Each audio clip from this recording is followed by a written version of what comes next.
Halo teman-teman, selamat datang di channel YouTube-nya One Piecepedia. Kali ini kita akan membahas mengenai apakah bagi bisa ditebas dengan pedang yang dialiri oleh haki. Ini merupakan pembicaraan yang menarik sampai saat ini masih merupakan diskusi yang bisa membawa pada perdebatan di fandom-fandom One Piece gitu ya kan. Ada beberapa alasan kenapa hal ini masih diperdebatkan dan belum ada validasinya. Mari kita bahas soal itu. Jadi, apakah bagi bisa ditebas dengan pedang yang memiliki haki? Bagi itu memiliki kekuatan buah iblis bernama Bara Baranomi yang membuatnya menjadi manusia yang bisa mencerai-beraikan tubuhnya.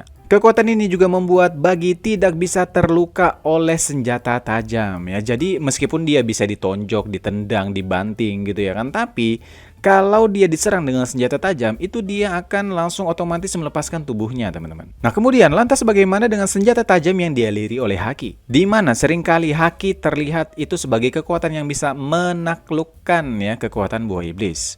Memang nggak semua, tapi ada beberapa. Contohnya seperti Luffy yang ketika dijentik oleh Rayleigh menggunakan haki itu langsung kesakitan cuy, padahal tubuhnya karet.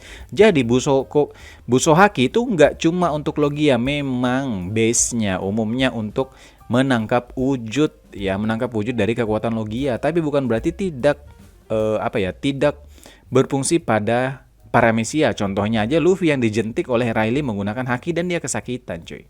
Nah, jadi ini pertanyaan yang menarik. Kira-kira apakah Bagi bisa terluka apabila diserang dengan senjata tajam yang dialiri oleh haki? Kita kembali ke Marineford, di mana Mihawk menebas Bagi yang kala itu tidak sadar digunakan oleh Luffy sebagai tameng.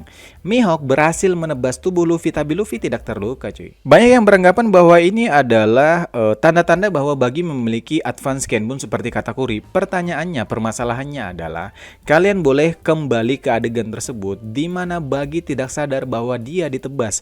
Jadi tubuhnya kala itu membelah secara otomatis, bukan karena penglihatan masa depannya. Dia sadar bahwa dia ditebas oleh Mihawk setelah ngomel-ngomel sama Luffy, baru dia sadar kalau ada Mihawk yang menebas dirinya.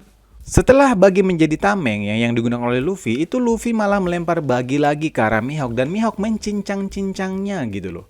Tapi Bagi memang terpotong tapi tidak terluka seperti itu. Setelah Bagi mencoba menyerang Mihawk balik dengan menggunakan Magi Dama, barulah si Bagi terluka karena meriamnya dilemparkan balik oleh Mihawk. Tapi ketika ditebas-tebas, itu si Bagi tidak terluka, malah terlukanya ketika dia dihantam oleh meriamnya sendiri. Jadi ada dua pendapat mengenai hal ini. Yang pertama adalah kekuatan Bara Baranomi sifatnya mutlak. Jadi meskipun ditebas oleh pedang yang dialiri oleh haki sekalipun, kekuatan dari buah iblis ini akan otomatis membelah apabila diserang oleh senjata tajam yang dilapisi oleh haki. Dan kemudian pendapat yang kedua yaitu Mihawk kala itu tidak menggunakan haki. Aku secara pribadi setuju dengan pendapat nomor satu, mengatakan bahwa kekuatan buah iblis Bagi itu akan membelah diri, membuatnya otomatis membelah diri sekalipun diserang oleh senjata tajam yang dialiri oleh haki. Hanya saja ya untuk masalah kedua opini bahwa Mihawk kala itu tidak menggunakan haki itu nggak salah juga. Kenapa? Karena waktu peperangan Marineford itu penggunaan haki itu masih ambigu cuy. Kalau karakternya itu nggak ngomong kalau dia menggunakan haki, maka kita nggak tahu gitu kan. Contoh seperti Marco yang menyerang Akainu. Kita tahu Marco menggunakan haki karena Akainu sendiri yang mengatakan bahwa Marco dan Vista menggunakan haki dan menyerang dirinya. Sementara kala itu kita nggak tahu Mihawk itu menggunakan haki ataupun tidak. Jadi meskipun aku secara pribadi berpendapat bahwa yang satu ini kemungkinan besar benar, ya kan, yaitu bahwa Bagi meskipun diserang oleh pedang yang dialiri oleh haki itu akan otomatis membelah dirinya, tapi aku nggak menyalahkan juga yang opini kedua ini. Kemudian kita membahas yang opini pertama gitu ya kan. Seseorang dengan julukan pendekar pedang yang terhebat di dunia, ya, yaitu si Mihawk ya kan. Dan juga menggunakan Kokuto. Ya kemungkinan besar dia akan mengalirkan haki di dalam pedangnya cuy, mengalirkan haki di dalam pedangnya. Sebelum dia menebas dan mencincang-cincang si Bagi, itu dia menebas ini loh, bongkanah es kan kalau nggak salah kan gitu ya. Masa iya sekelas Mihawk yang dijuluki sebagai pendekar pedang terhebat di dunia, itu kan pakai Kokuto juga tidak mengalirkan haki di dalam pedangnya. Bahkan itu perang besar loh, perang Marineford, bukan perang lawan Kroco gitu ya kan. Nah kemudian yang pendapat ini juga nggak salah juga sih. Ada pendapat yang mengatakan bahwa kala itu Mihawk hanya bermain-main saja dengan Bagi dan dia tidak melapisi haki dalam serangannya seperti itu.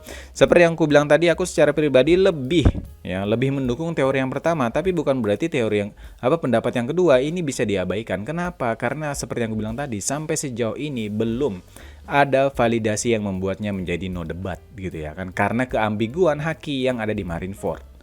Jadi, apakah Bagi bisa dilukai dengan pedang yang dialiri oleh Haki? Jawaban pastinya mungkin akan kita dapatkan setelah Bagi dimunculkan kembali dan ada adegan di mana dia ditebas dengan pedang yang dikonfirmasi dialiri oleh Haki. Kalau ada adegan ini setelah time skip, maka pendapat mengenai Bagi apakah bisa ditebas oleh pedang yang dialiri oleh Haki tidak akan menjadi ambigu lagi. Hal ini akan menjadi valid no debat. Akan menarik nih jika kelak diperlihatkan Zoro menebas Bagi menggunakan Enma. Kenapa? Karena Enma itu secara otomatis menyerap haki penggunanya dan menggunakannya sebagai kekuatan. Jadi ya, meskipun si Zoro itu tidak istilahnya dengan sukarela gitu ya kan, menggunakan haki pada Enma, Enma akan menyerap haki milik Zoro dan menjadikannya serangan. Kita lihat aja nanti setelah time skip. Apabila ada adegan di mana Bagi diserang oleh Zoro menggunakan Enma dan kita lihat apakah Bagi terluka atau tidak, disitulah baru kita bisa membuat perdebatan ini berakhir dan menjadikannya valid gitu ya. Kalau sampai sejauh ini kurasa ada yang bilang Bagi itu bisa ditebas kalau pakai haki, atau Bagi itu nggak bisa ditebas meskipun pedangnya berhaki. Menurutku ya, meskipun aku secara pribadi lebih setuju dengan pendapat bahwa Bagi akan otomatis membelah diri ketika ditebas oleh senjata tajam, aku tetap ya menghargai lah ya kalau misalnya ada pendapat yang mengatakan bahwa Bagi itu tetap bisa terluka apabila ditebas oleh pedang yang menggunakan haki. Kalian punya sudut pandang sendiri, silahkan tulis di kolom komentar.